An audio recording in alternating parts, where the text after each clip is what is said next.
Hi,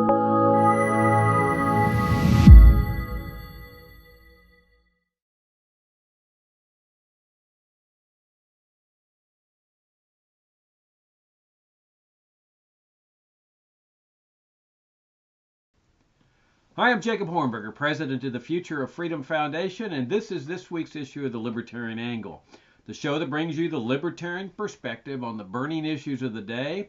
And I'm joined, as I am every week, by my co-host, Richard Ebeling, who's at an economics conference in Hawaii right now, but who teaches economics at the Citadel. Richard, welcome back from another part of the United States. It's great to be here, and I'm on Maui attending a free market organization conference. And if I can put it this way, aloha, aloha. And I ate Hawaiian food at a luau last night.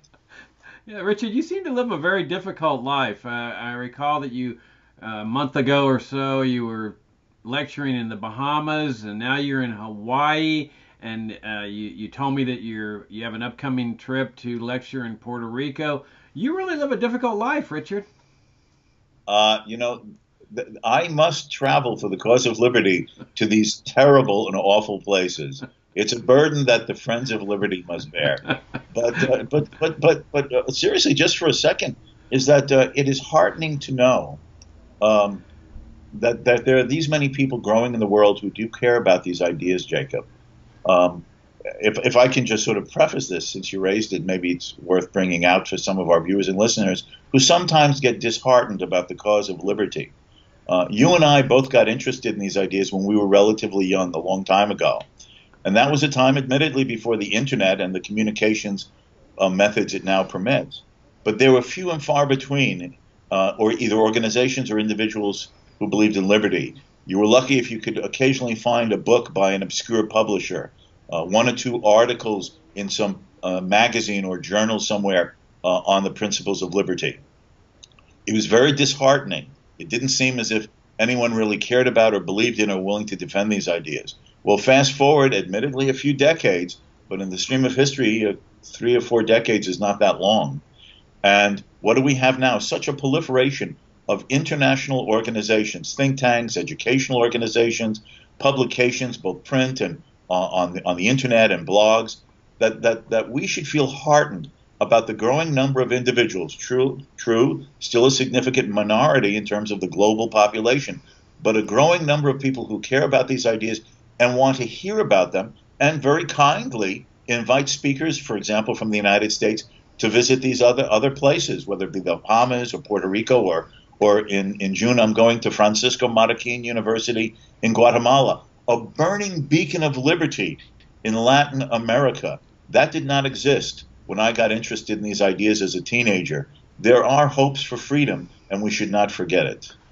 Yeah, I'm glad you raised it because, I've always felt that what is going to be necessary to achieve the shift to a free society, which I think is entirely possible despite the ominous trends in the wrong direction, is a critical mass of people who believe in libertarian positions on the burning issues of the day. That doesn't mean that everybody has to become a libertarian, but if they take libertarian positions on certain issues and you reach that critical mass, like on the drug wars, for example, you can bring these gigantic shifts toward freedom that we read about in history, where there's like great awakenings, and that's how you achieve things like freedom of religion and freedom of the press and due process of law. It always starts out with a tiny minority of people, and then through the spread of ideas and the power of ideas on liberty, they start influencing other people until you finally reach this critical mass.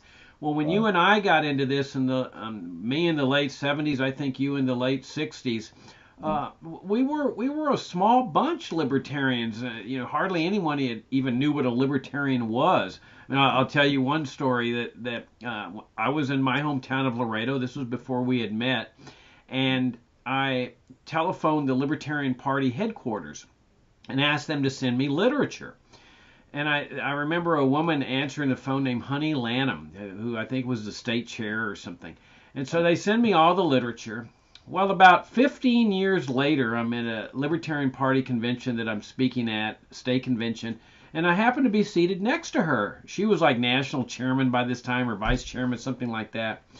And I said to her, honey, do you remember, would you happen to remember some 15 years ago that I telephoned you and you sent me literature? Never dreaming that she would really remember.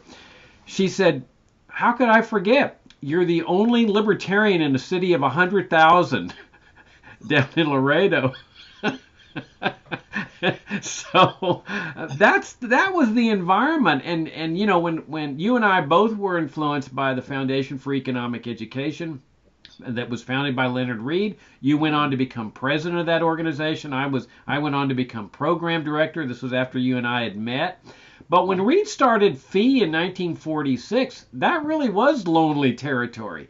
And they were always working toward the long term. If you look at their literature, it was, well, you know, we're not going to be able to stop this welfare warfare state behemoth in the short term, but in the long term, we got a shot. Well, we're now in their long term, and you look at all the people that self-describe as libertarians, you see this dynamic movement, people passionate about it, excited about it, and people taking libertarian positions, even if they're not calling themselves libertarians. I think despite what's going on in the political world in Washington, underneath, I think that we are seeing the makings of a great shift, and we may even be closer than any of us really think.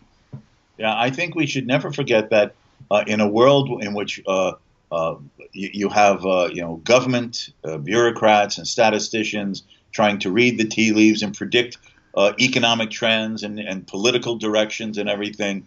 The fact is that most of what we call turning points in history, taking that long view of human history, are unpredictable. You never know what is going to come around the corner.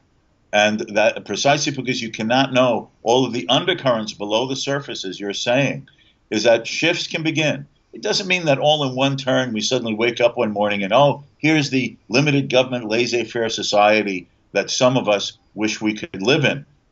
But the ship starts turning, and it starts moving in that direction, and you find yourself hopefully having a freer society rather than a less free one. And that itself is an important trend change. But when that trend change starts, nobody has the predictive ability to anticipate. No, and it's so easy to get depressed and despondent. Oh my gosh, woe is us. The state is too big. They're too powerful. Nothing can ever change. Well, that's what they love. The statists love that when they see their adversaries becoming depressed and despondent and hopeless. That what they really hate is the optimism of saying, if we keep persevering, no guarantees, but it is the best shot we have. And that, you know, people have often asked me over the years, why do you at FFF maintain these uncompromising positions? You alienate people this way. Well, the answer is very easy, because we believe that principles are what bring the shift.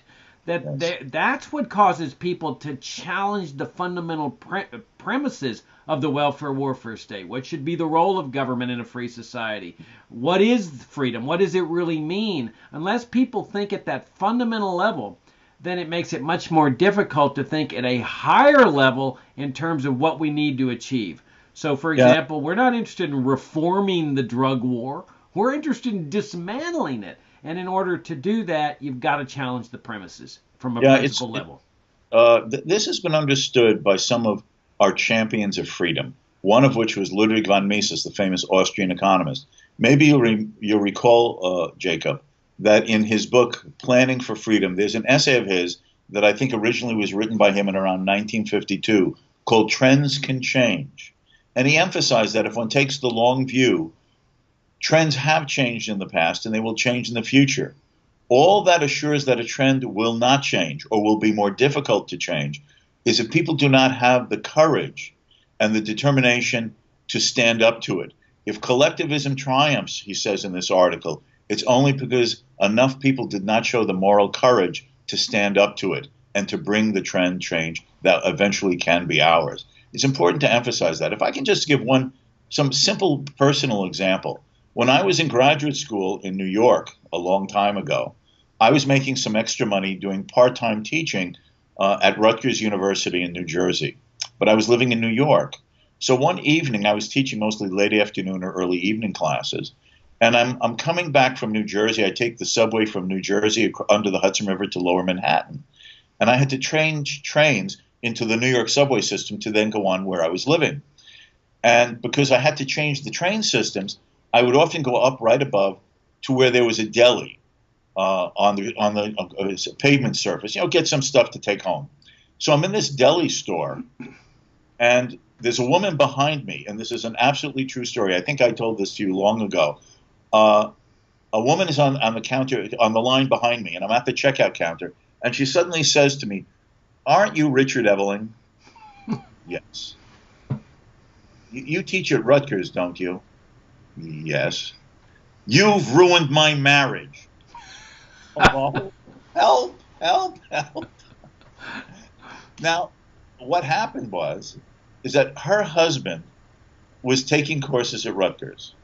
He must have been in one of my classes from, let's say, a year earlier or something. She must have been on campus. He must have pointed me out to her, something like that. Okay? You've ruined my marriage. I said, excuse me? My husband took your economics class about a semester or so ago, and all he does now is come home after work, turn on the television evening news, and complain about government. You have ruined my marriage. Now, who the hell was this guy? Did he ever ask a question in class? Did he sit in the front row? Did he get an A? Did he get a B? I have absolutely no idea.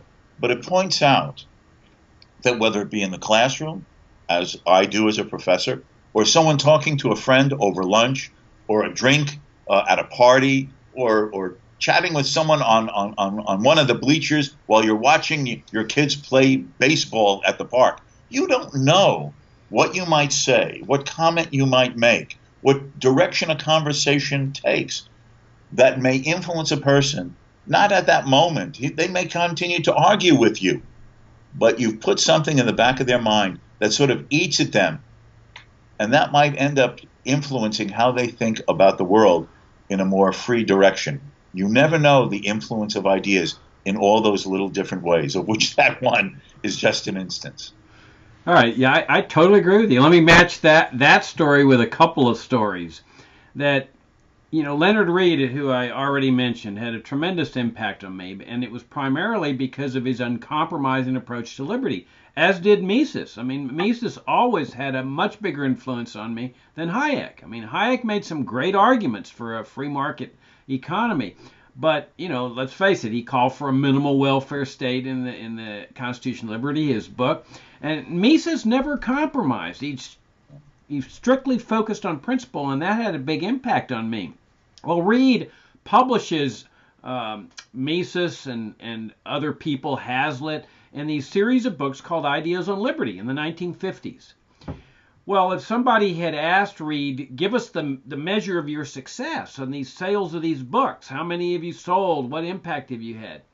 Reed could not have told his responder, well, these books are going to be discovered in the late 1970s, 25 years from now, by a young lawyer who was looking for something to read and is a little bit discomforted by what's going on in the political world. Well, that was me. I go into the public library of Laredo, and there are these little books 25 years later that had this profound impact on me. Mises and Henry Hazlitt, Frederick Bastiat. And I could see all the scales dropping from my eyes. And so you never know. Reed couldn't have predicted that, obviously. Now, here's another story. When I got to FEE as program director, I instituted what are called supper seminars, where the vice president of FEE, a guy named Bob Anderson, and I would go on the road and speak to groups of people with an evening dinner. I would go first, and Bob would go after dinner. And we just would share ideas on liberty. Well, we were drawing about 100 people or so at each of these things. We're going across the country doing them like a tours or so. Well, and I think it was in Minneapolis. We had an absolute disaster. We had like 18 people show up. And we still put on a good show, just as if there were 100 people. But as we're flying out, I said to Bob, I'm really sorry about this. We spent about $1,000 for this thing and 18 people. And he says, you can't tell these things in advance. It went well. That's what matters. About 12, 13 years later, I'm invited to Ron Paul's office in Congress. I think it was when he'd won to coming back into Congress, and two young guys come up to me, and one says, "I'm now on Ron Paul's staff," and the other one says, "I'm starting a foundation to influence conservative congressmen in a libertarian direction. And we'd like you to know that the reason we got into this is we attended a seminar of yours in Minneapolis some X number of years ago." Mm-hmm. Wow, Richard, you just never know. I mean, you fight for liberty because it's right, but also because in your heart of hearts you know the power of ideas to influence people. If I can sort of piggyback on that, as you know, maybe some of the viewers and listeners don't know, is that I was very honored to be the president of the Foundation for Economic Education from 2003 to 2008. And if I can be blunt, FEE had fallen upon some hard times when I was, as I said, given the honor of being the president, because it had influenced my life so much as it had yours through Leonard Read and others. And I started traveling around the country doing fundraising, try to give FEE a better financial foundation. And like Leonard Read had done and you were doing, I started doing the regional seminars again. For adults, student seminars were still on the FEE mansion grounds during the summer. And I would meet people when I was doing the fundraising or doing these programs. And these were people who, it turned out, had attended some program that Leonard Read had put on, either on the road or at the FEE mansion that they used to have in New York. And they would have a nostalgia. That week at FEE, listening to Leonard Read speak, Henry Hazlitt, Hans Sennholz, some of Bettina Graves, the others, Ed Opitz. Israel Kirzner. Yes. They would say to me, that week transformed my life. Listening to those people, interacting with them, sitting around and talking to the other attendees in that environment, that ambiance, that is something that has stayed with me my entire life. Now, one of the things, if I can just continue with that, one of the things that we did when I was the president, we started doing an annual sort of gala dinner, and it was meant to be a thank you to our donors. And so I get a call one day from someone who had been a donor to FEE for very long. And he said, "My wife and I are coming, and we would like to stay in one of the dorm rooms." And if you remember, the dorm rooms used to be in an old carriage house next to the main building. And this is a very successful person. Trust me, he could afford to pay any room in any hotel in New York. Okay? And I said, "Can I ask why?" And he said, "Because when I was in my early 20s, I met my wife at one of those FEE seminars. And not only does it have that importance to both of us, but it made us have a common bond of not only the love and affection and attraction that led us to get married, but it bound us together through the ideas we learned that week. And we want to have the nostalgia of being in one of those old rickety dorm rooms in the old carriage house." You don't know how these things affect people. Ideas matter. The interaction, the hearing the words, the reading the words, the thinking and exchanging the ideas. We should never be despondent or negative about the power of this. And slowly but surely, as Leonard Read understood, one mind at a time, and we can win liberty. As I said earlier, I started in this when I was a teenager in the 1960s by the luck of running into two people who introduced me to the writings of Ayn Rand. And from that, I started reading everything else. And who were these people? A luck meeting. It changed my life. Well, I've gone on to become a professor, and I like to think I've influenced students.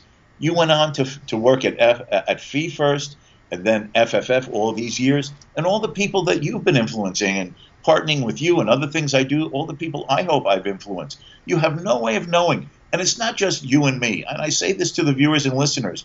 In every walk of life, you are not always cognizant of the networks of relationships of people that you have in your place of business, in your social life, among your family, and in all of those interlocking networks is the potential to influence people in calm and polite and courteous and patient ways to make them see the importance of liberty.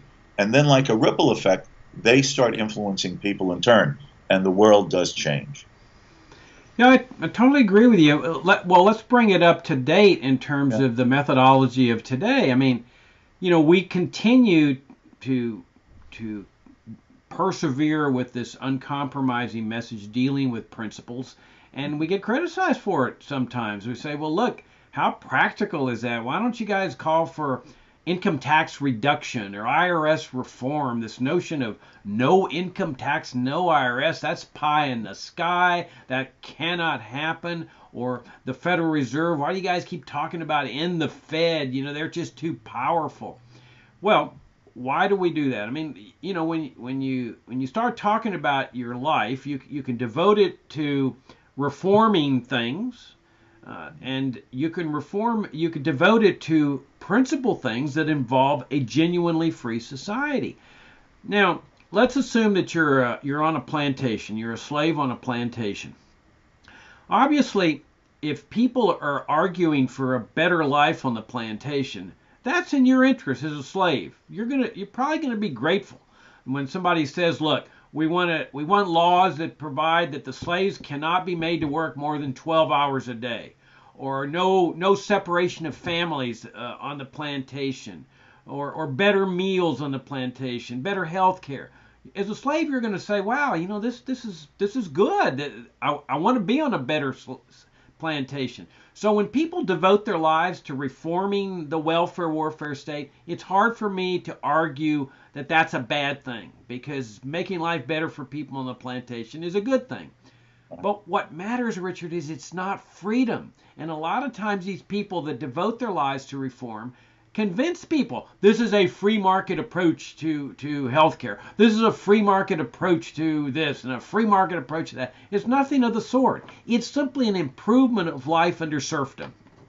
What we're doing is raising people's vision to a higher level and saying, look, okay, a better life as a serf is a good thing, but it's not freedom. If you want freedom, you've got to think in terms of principles, and that means a free market approach to healthcare. Not just repealing Obamacare, but repealing Medicare, Medicaid, occupational licensure, economic regulations, healthcare regulations, the whole separation of healthcare in the state, the separation of charity in the state. No more Social Security, Medicare, farm subsidies, aid to dictatorships, because charity should be voluntary. No more income tax.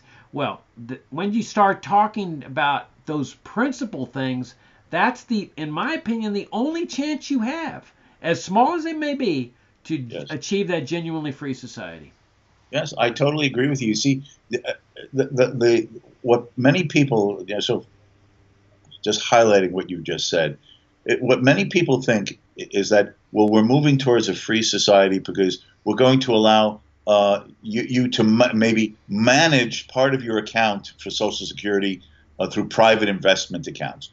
Or we're going to modify Obamacare. We're going to repeal it, but replace it with another government oversight system in which you'll have more consumer patient choice, or this, that, and the other.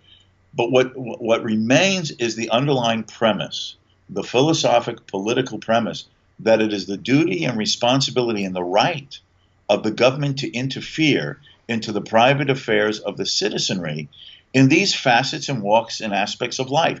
In other words, why is the government involved with your health care at all? Why is the government involved with your retirement and retirement decisions at all? Why is the government concerned with assisting those who may fall upon hard times of their own making or not? Why is government involved in this? This is the concern of free people in a free society. What form would totally free market retirement packages take? What type of social charity would there be? What type of health care would there be? I don't know the answer to this any more than 40 or 50 years ago I had any idea how the market would come up through the microchip to start giving us things like this and transform communication with smartphones and the ability that maybe our viewers and listeners don't know, but we're videotaping this over Skype. Now, Skype is only as old as the ability to do this with computers. It has radically transformed how people communicate, how they interact, how they do business, how they socialize, how they can maintain social connections.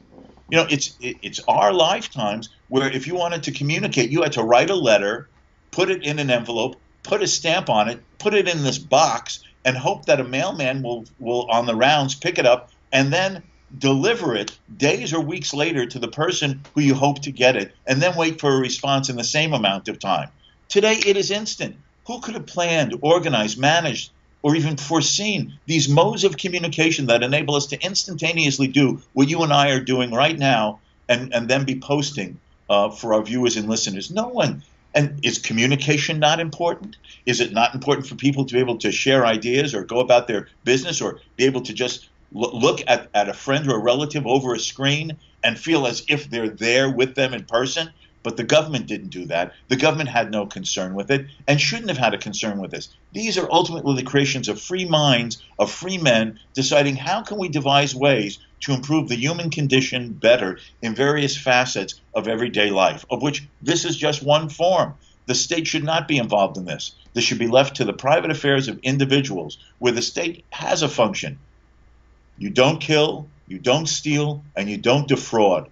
And the state is there to use negative force to protect our rights against such aggressions. Other than that, we are free men making our own choices and decisions and interacting in creative ways with our neighbors to generate the wealth that all of us take for granted, in which the state is always cramping upon and stymieing with its claim that it's doing things for us. That's a great point, a really important point. That, we're often accused as libertarians of being anti-government. Well, there are libertarians who are anarchists who don't believe in government. I happen to be not one of them. But I don't consider myself anti-government. I consider myself anti the things that government shouldn't be doing. And that's the point that you're raising, is that should government be in healthcare? Should it be involved in mandatory charity? Should it be involved all over the world bombing and assassinating people? And if once people reach the conclusion that these are anti-freedom, then they say, okay, you mean we can dismantle these parts of the government without affecting the core government that punishes people for murder, rape, theft? And my answer is absolutely. Now, here's another point, Richard. We're often accused of not being practical as libertarians. Are you kidding me? What could be more practical than advocating solutions that work? Yes. I mean, the free market is the only thing that works. We know socialism doesn't work. We know imperialism doesn't work. We know interventionism doesn't work. Look at healthcare. Look at retirement, Social Security. Look at the drug war. Look at Libya, Syria, Iraq. All of this is because of the illegitimate functions of the federal government. The national security state structure that came into existence with the Cold War, the welfare state structure that came into existence in the 1930s. It's these structures that need to be challenged so that people can start envisioning, remove the illegitimate structures, and leave a constitutionally limited government republic intact, just as our founding fathers and the framers bequeathed to us. Yeah, the importance of the point that you're making about that it's the institutional structure of the interventionist welfare state and other related forms of intervention in the international scene as well, that has to be eradicated. Imagine that a person has a cancer, and they say, well, the cancer can be eliminated through a radical surgery. And then they go in, and they remove part of the cancer, but they leave part in. And by leaving a part in, it therefore potentially will grow and eventually envelop your body and kill you. It all has to be cut out, or you're leaving the seed that will grow back again into the danger to your life. You either get it all, or it's a lost cause to save yourself. That's why it's important for the structural institutions of the interventionist welfare state, and it's both domestic and its foreign elements, as you were emphasizing, that must be challenged and repealed, and not reformed, but repealed. The founding fathers, no group of people at any time in history are perfect, because imperfect people often see things imperfectly in an imperfect world. But if by golly, I can be proud to be an American for a minute. These are founding fathers, the people who wrote the Declaration of Independence and structured the Constitution. From some abstract, godlike level, are these the most perfect documents to either explain liberty and to institutionally protect it in some, mega universe sense? Who the hell knows? But imperfect people came up with these two philosophic and institutional documents that made the potential for the freest society that we've ever seen on the face of the earth, in which these functions, duties, and responsibilities were not given to the government. Those founding fathers, even a bit through a glass darkly, understood the importance of liberty, and that the government was there to perform these negative functions of securing us from the aggressions of our neighbors, and to harness the system so that we didn't have to worry that the guardian would become the oppressor rather than protecting our liberties. They did the best they can. Obviously, it wasn't perfect because we've seen what has grown through the cracks. But that's the ideal. Don't give government these responsibilities. Don't lay the seed for the cancer so no cancer can grow. Yeah, it was an interesting dichotomy because you have these men who came up with these gigantic concepts of principles and ideals, like in the Declaration of Independence and the Constitution, while at the same time owning slaves and accepting a system of slavery. But what we have to do is look at the positive. What were these ideals? What were these principles? God-given rights, natural rights, the right of life, liberty, and the pursuit of happiness that adhere to all people, due process of law, separating church and state, and expand them to separating charity in the state, separating healthcare in the state, separating all kinds of things, drug use from the state, and money in the state, and economy in the state. When we start thinking at that higher level, now we're building on what they started, and I think bringing into existence what will be the freest society in history.